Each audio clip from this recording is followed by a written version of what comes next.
So what happens when you have sex?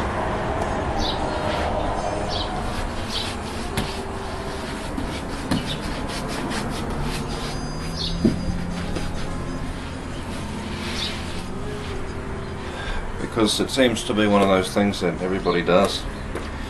And if they're not doing it, they're thinking about doing it.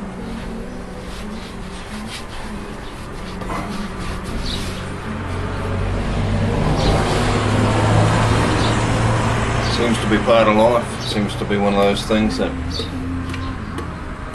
make the world go round.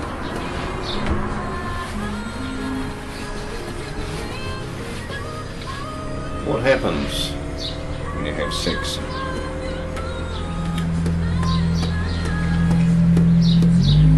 Well, according to the Bible, it's a holy act. It's called knowing.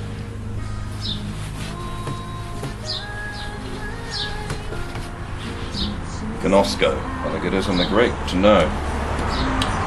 In Hebrew, I think it's yada.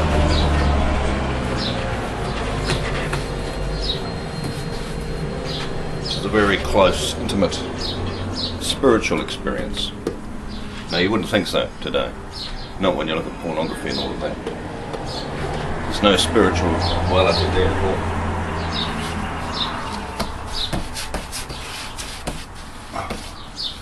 But what happens, according to the Bible,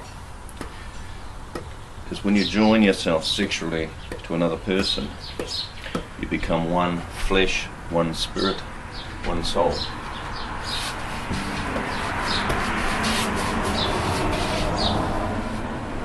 And you're connected for life. Says a man shall leave his mother and father and join to his wife and become one.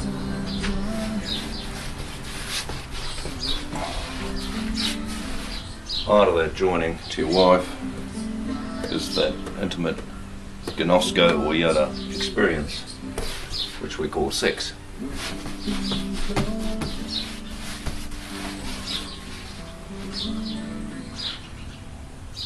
Now, that joins you together and you become one flesh. Now, God made us, so He sees us as one flesh.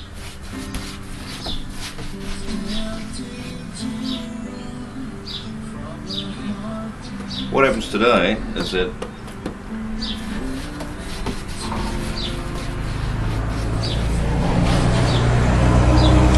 people jump from one partner to another.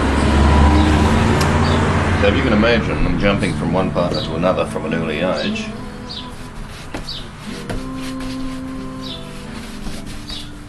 joining themselves to another person, and that other person has been joining themselves to other people as well.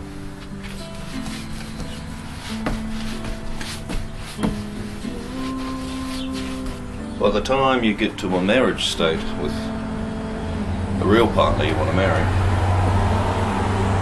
each partner's joined themselves to a whole multitude of different partners.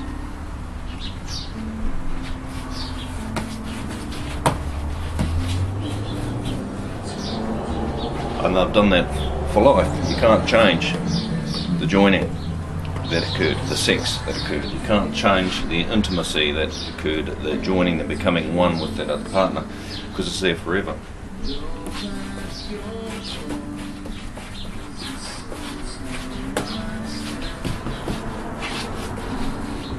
So by the time you've got married, each of you has got a whole line of connections to different souls, spirits and bodies.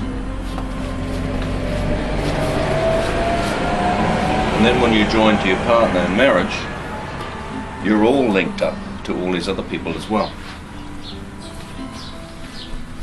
And all the problems, the health issues, the demonic issues, the spiritual issues that happen to that person come down the line to you as well.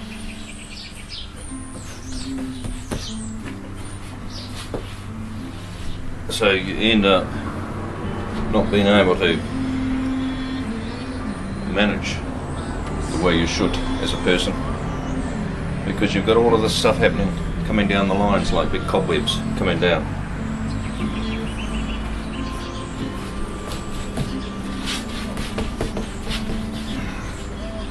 marriages don't last.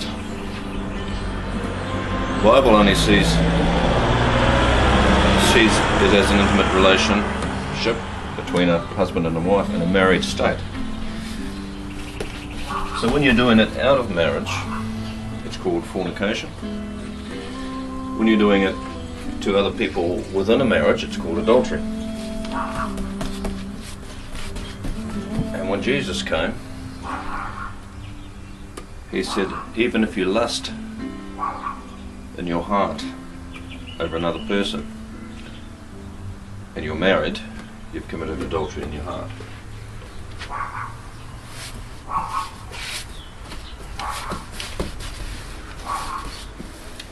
So it's a state of heart. It's a state of heart. And we do damage to ourselves when we join to other people and fornicate, according to the Bible.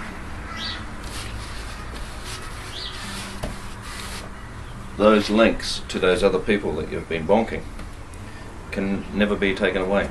It's forever. It can be taken away in Christianity because it can be broken spiritually. It's a spiritual thing. No wonder marriages don't last, you know. We willy-nilly commit fornication and adultery in our hearts and physically. Every time you watch pornography or something that turns you on TV, a movie or something like that, the trigger and the button is pressed.